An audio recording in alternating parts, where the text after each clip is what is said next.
Assalamualaikum warahmatullahi wabarakatuh. Para mahasiswa yang berbahagia, alhamdulillah di kesempatan hari ini kita dapat bersilaturahmi secara virtual untuk yang pertama kali dalam rangka perkuliahan.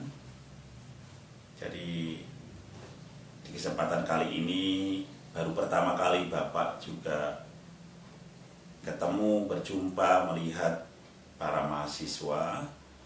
Oleh karena itu ada istilah tak kenal maka tak sayang. Maka di kesempatan pertemuan pertama kali ini Bapak ingin memperkenalkan diri terlebih dahulu.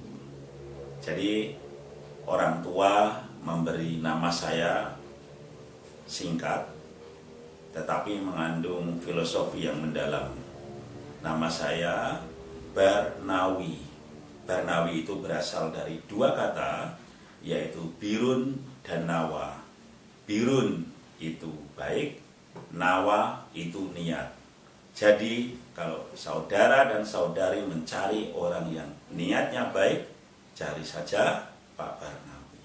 Terima kasih. Oke, selanjutnya secara pendidikan saya menyelesaikan S1 di Universitas Negeri Yogyakarta, dulu masih IKIP Yogyakarta, jurusan Pendidikan Teknik Mesin tahun 1998.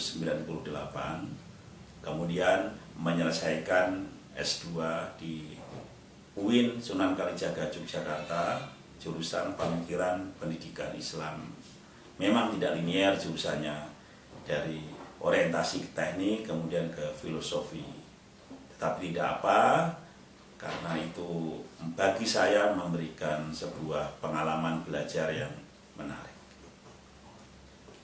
Saya berasal dari Bantul, Yogyakarta, sehingga pendidikan saya dari TK sampai S2 semua saya selesaikan di Yogyakarta.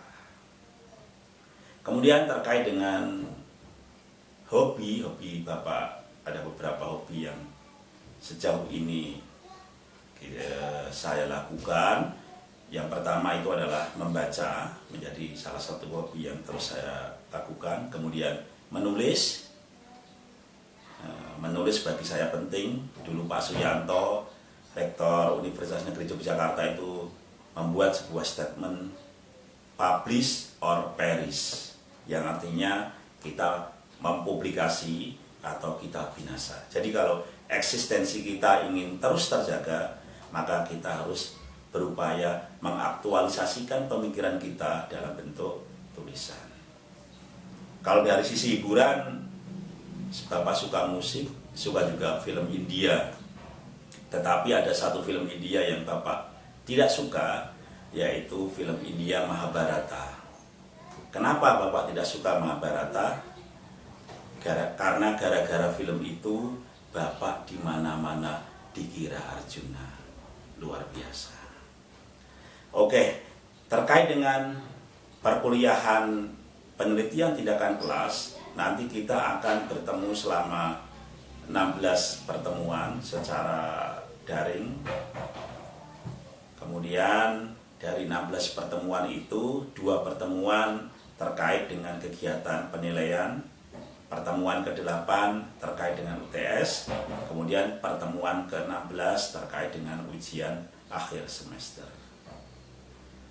Pola perkuliahan yang Bapak kembangkan nanti adalah project based learning atau pembelajaran berbasis proyek. Jadi di perkuliahan itu Bapak kenalkan konsep-konsepnya, kemudian Anda melakukan atau membuat produk dalam bentuk karya tulis, dimulai dari bagaimana menemukan masalah, kemudian bagaimana mengkonstruksi judul, kemudian teknik menyusun latar belakang masalah, membuat identifikasi masalah, membuat pertanyaan penelitian, menyusun tujuan penelitian, menyusun manfaat penelitian. Kemudian kita ke landasan teori. Apa ontologi masalah kita? Apa epistemologi masalahnya? Apa aksiologi masalah? Kemudian apa ontologi dari solusi yang kita berikan, apa epistemologi dari solusi yang kita berikan, serta apa aksiologinya. Nah, terkait dengan perkuliahan selama 16 pertemuan nanti, ada beberapa buku yang bisa Anda gunakan. Antara lain adalah buku karya Samuel Ricky yang judulnya adalah Asiknya Penelitian Ilmiah dan Penelitian Tindakan Kelas, terbitan Andi. Kemudian ada buku utama, ya, buku utama itu karya Pak Barnawi nih. Judulnya Cara Praktis Penyusunan Laporan Penelitian Tindakan Kelas. Lah, di sini ini kalau Anda ingin belajar bagaimana berbasis proyek, sudah ada step-stepnya, mulai dari gimana sih konstruksi judul sampai ke menyusun kesimpulan. Kemudian ada buku karya Zainal Hakim dan kawan-kawan ini, Penelitian Tindakan Kelas. Ini terbitan Irama Widya. Nah, kemudian ada buku karya Profesor Haji Muhammad Soekardi MID, MS PhD, ini dosen di Universitas Negeri Yogyakarta. Saya kira ini bukunya komprehensif, patut dijadikan referensi. Kemudian ada buku karya Pak Sukiman, Penelitian Tindakan Kelas untuk Guru Pembimbing. Ini juga bisa menjadi referensi yang menarik buat Anda. Kemudian ada buku Panduan Penelitian Tindakan Kelas karya Mas Suyadi, ini terbitan Diva Press Yogyakarta. Kemudian ada buku lagi nih, buku karya dosen Bunga Bangsa juga, Pak Idrus Alwi, beliau juga dosen di Pasca Sarjana IAI Bunga Bangsa Cirebon. Nah, itu referensi yang bisa mahasiswa gunakan. Selanjutnya, di awal perkuliahan ini perlu kami sampaikan bahwa semua materi, semua silabusnya juga sudah ada di e-kampus. Jadi Anda harus aktif membuka e-kampus untuk mengetahui materi, untuk mengetahui tugas dan lain sebagainya. Oke, di awal pertemuan ini juga saya sampaikan sekelumit tentang penelitian tindakan kelas.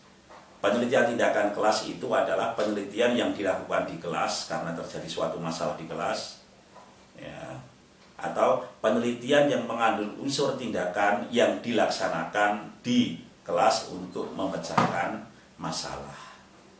Jadi penelitian itu pasti diawali dari masalah. Maka tugas Anda yang pertama nanti adalah mencari masalah. Ya, kalau orang Jepang itu mengajari anaknya, nak, carilah masalah dan selesaikanlah. Kalau masalahmu sudah habis dan ada yang menjual, maka beli dan selesaikanlah. Luar biasa.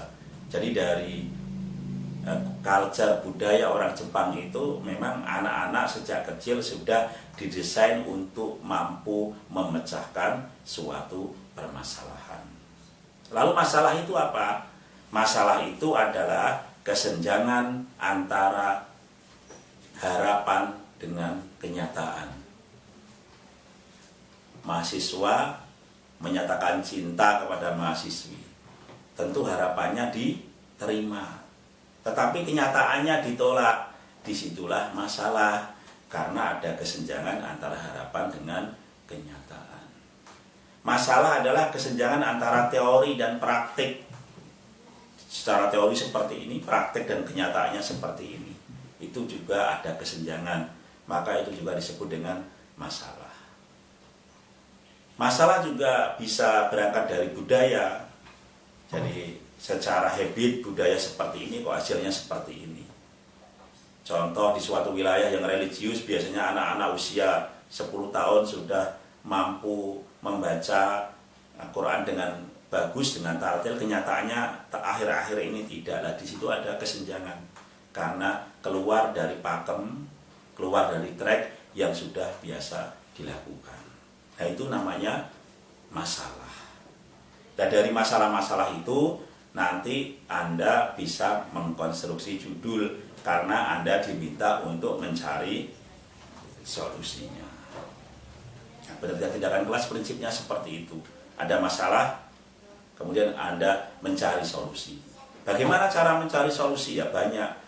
bisa dari riset terdahulu, bisa dari referensi, bisa juga pengalaman empirik, bisa juga berasal dari rekan sejawat.